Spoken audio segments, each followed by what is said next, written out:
I know it sounds weird, but yes, I was kidnapped and I didn't realize that.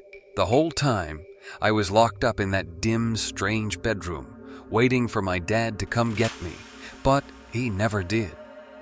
My parents had split up, and my mother and I had moved states.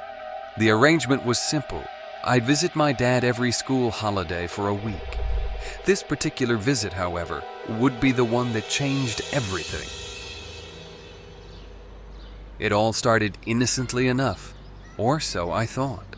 I was just 4 years old, playing with my cousin at the park, my small world revolving around the swings and the laughter that echoed through the playground.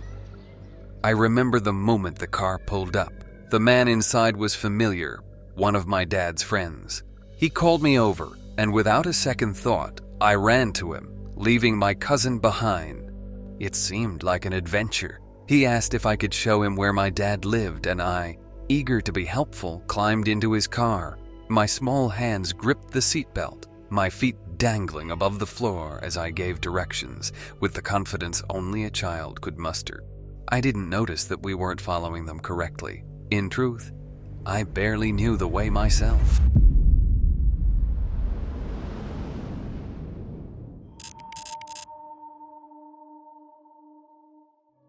The cityscape grew denser, a far cry from the suburban streets around my dad's house. We pulled up to a house I didn't recognize, and the man told me to wait in the car. I did, my childlike trust still intact. But as time passed and the unfamiliarity of my surroundings sank in, a gnawing unease began to creep into my thoughts. Eventually, the man took me inside. The house reeked of a musty odor, and the dim light only added to the sense of foreboding.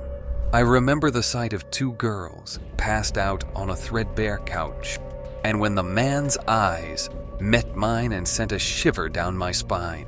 This wasn't right. I knew it, even if I couldn't fully comprehend the danger I was in. A lady appeared, leading me to a bedroom and handing me a sandwich. The bread was stale, but I ate it all, feeling a strange sense of guilt. She spoke words I didn't understand, and her tone, while not unkind, carried an undercurrent of something I couldn't place. I remember thinking that my dad would come to get me soon, that he'd walk through the door and take me home. I fell asleep with that hope cradling me, despite the growing fear. That night, I wet the bed. The next day, no one came until I cried loudly and banged on the door. The lady returned, her face twisted with annoyance, and yelled at me for the mess I'd made.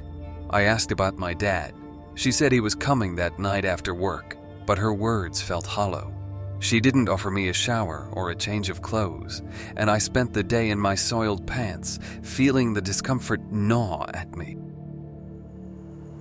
Days blurred into each other, a haze of stale sandwiches and the occasional meal that broke the monotony.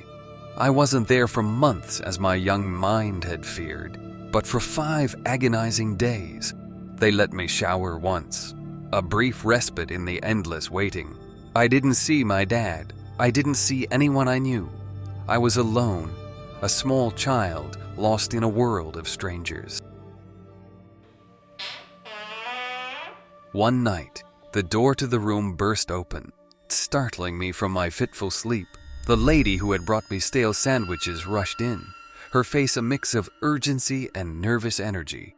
She grabbed my arm and pulled me to my feet, her hands clumsy as she attempted to fix my disheveled hair and straighten my soiled clothes.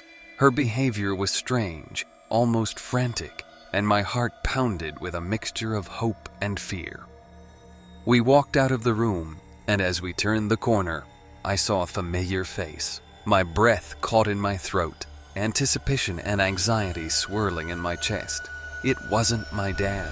No, the figure standing there, eyes wide with relief and determination, was my mom.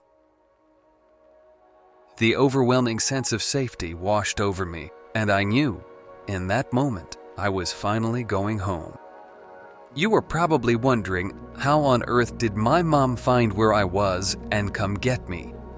She had driven across the country, frantic and desperate, after failing to contact my dad and realizing I had missed my pre-booked flight home. She found him at his girlfriend's house, blacked out and hiding from the world. He owed a significant amount of drug money to the people who had taken me, and when they told him they had me, he did nothing. Whether he couldn't afford to get me back or simply didn't want to, he left me there, abandoned. My mother, with a heart full of love and determination, borrowed money from everyone she could to pay his debt.